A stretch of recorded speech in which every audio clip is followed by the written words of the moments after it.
Its approach will resemble that of the New York Times, which allows free access to a certain number of stories before asking readers to start paying.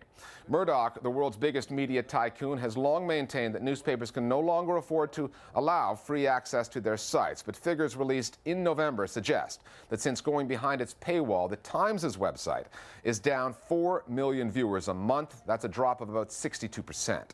We recently reported on how money problems had caused the closure of the Irrawaddy magazine, a publication that offered critical reporting on Myanmar from its base in Thailand.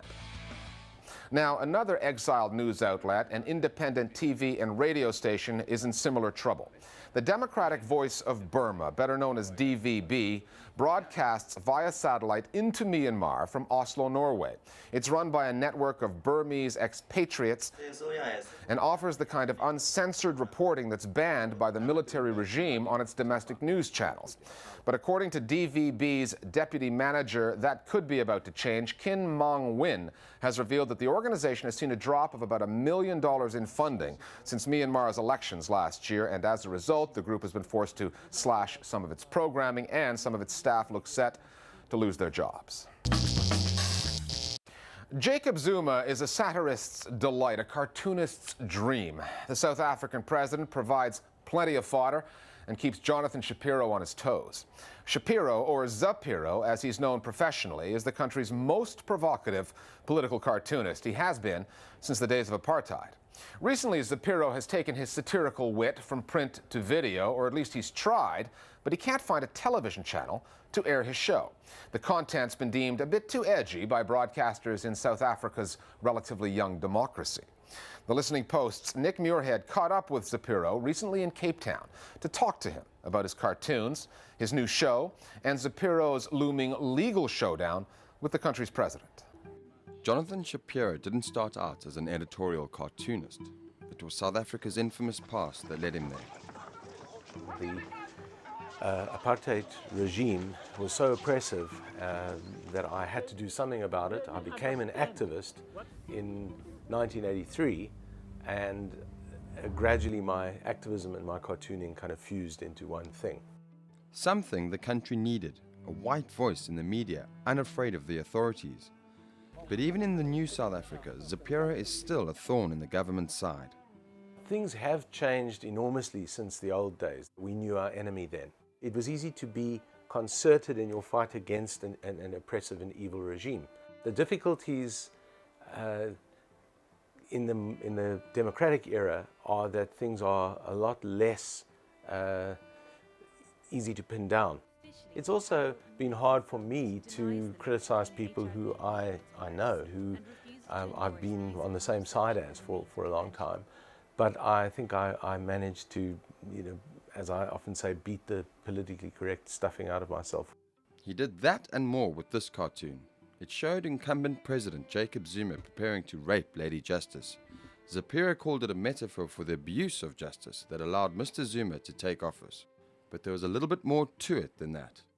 Our sitting president was acquitted of rape charges under very controversial circumstances. A lot of people, myself included, were not very impressed with that verdict. People within the ANC, including Zuma himself and a number of others who were saying that I was unfair to portray him as a rapist after he'd been acquitted.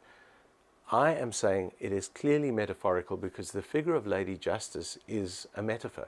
But be that as it may, it is sailing very close to the wind for that very reason. Mr. Zuma then sued Zapiro, which led to this on-air skirmish. I am doing exactly what journalists and what cartoonists and what satirists do in democratic societies. And I thought, well, I'll ambush him a little bit because, he is suing me. And unfortunately, I got cut off when he made a statement which I thought was just grandstanding.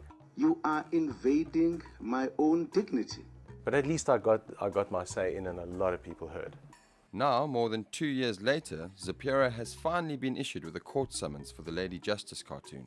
I hope it goes to courts in 2011 because I can't wait to see the president of the country having to explain how the cartoon that Jonathan did was irrelevant to what he had done before he became president of the country. This whole case against Shapiro could set a very unfortunate precedent. You know, it will be satirists now, tomorrow it will be journalists, the next day it will be particular analysts, on and on and on. We're coming from this country where in the 80s people used to get the newspapers with big holes in them because the state felt that it was not in the public interest.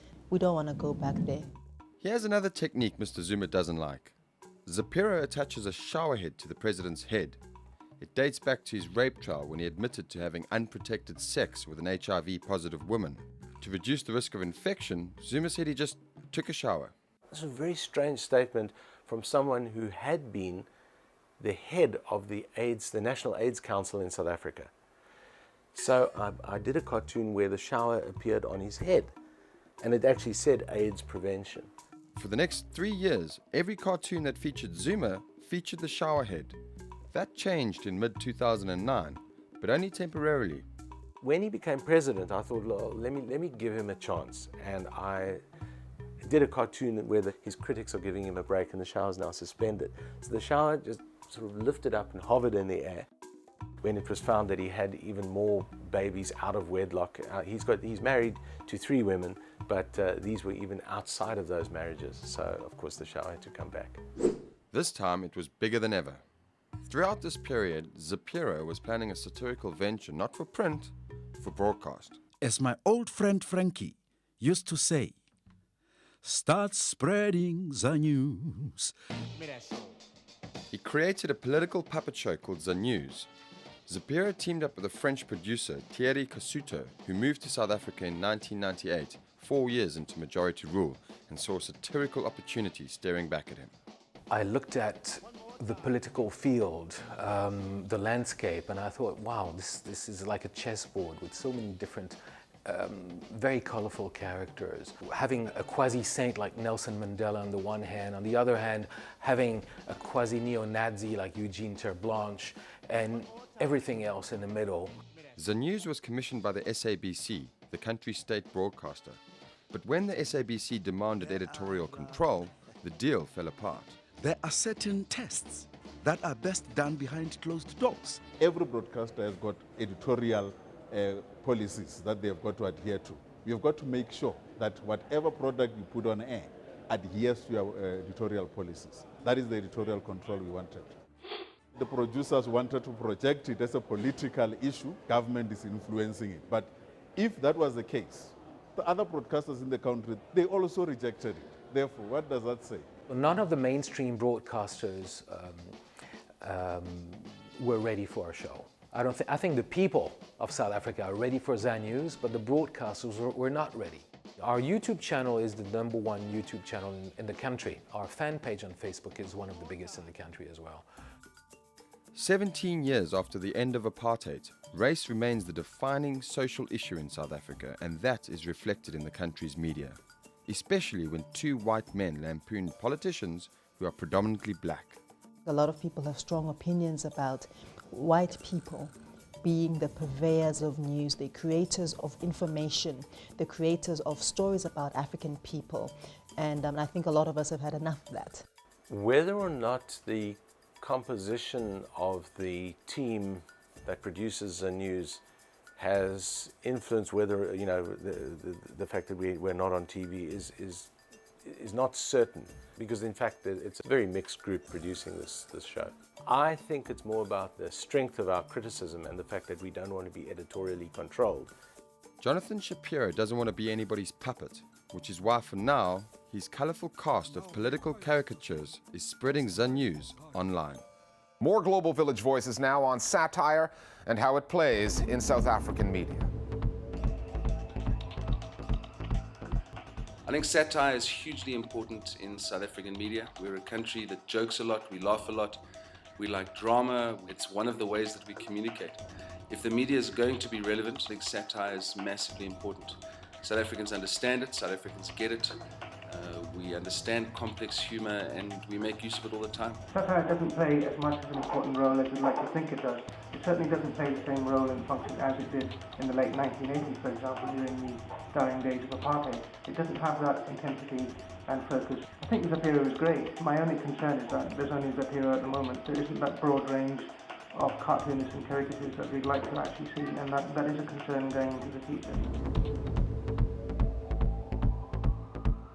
Finally, a couple of weeks back, we reported on the $315 million sale of Arianna Huffington's news website, the Huffington Post, to AOL. That's a lot of money, especially considering that the bulk of the Huffington Post's traffic goes there for aggregated material. That's content from other news websites that the Huffington Post simply directs its readers to. Judging from our web video of the week, the online political cartoonist Mark Fiore thinks Ms. Huffington's financial windfall is a pretty good return for a mere aggregator. We'll see you next time at the Listening Post. Multi-millionaire media maven Arianna's Huffington Post is now a cool $315 million richer. Fabulous, darling. This journalista's jackpot is all thanks to the advent of aggregation. Or, look, here's some stuff I found on the web. Why pay for journalists to work when the work of journalists can pay you? If only they would have thought of this sooner. Ernie Pyle here, reporting from my study, where I just discovered some neat links on the war and did a bang-up job of search engine optimization.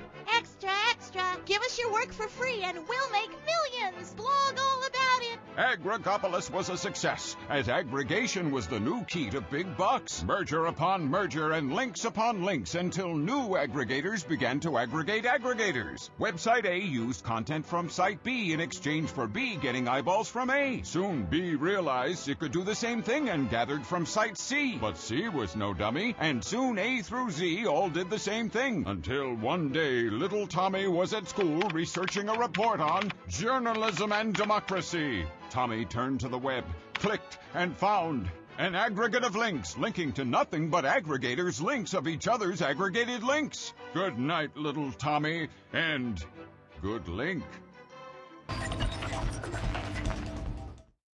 Business Latest is brought to you by Qatar Gas, delivering energy to the world.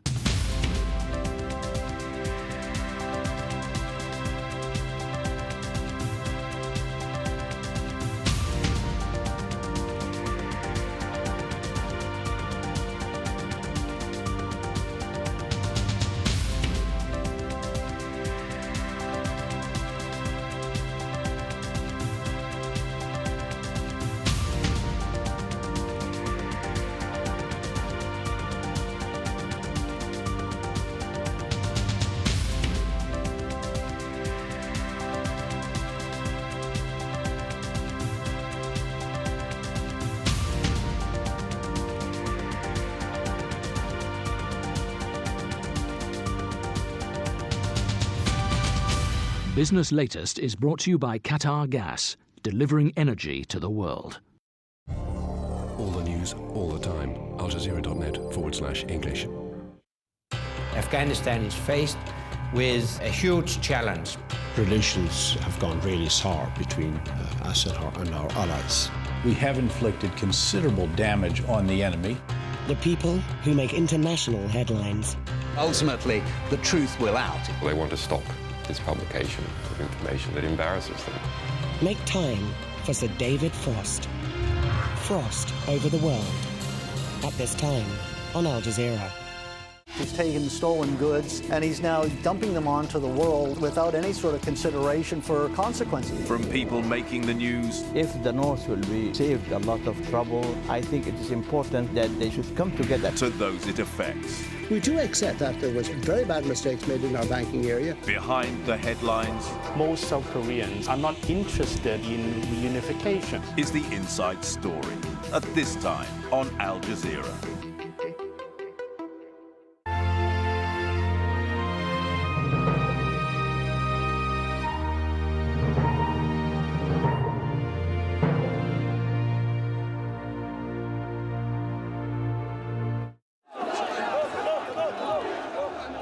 Closing in on Gaddafi's stronghold, Libya's opposition movement takes control of territory close to the capital.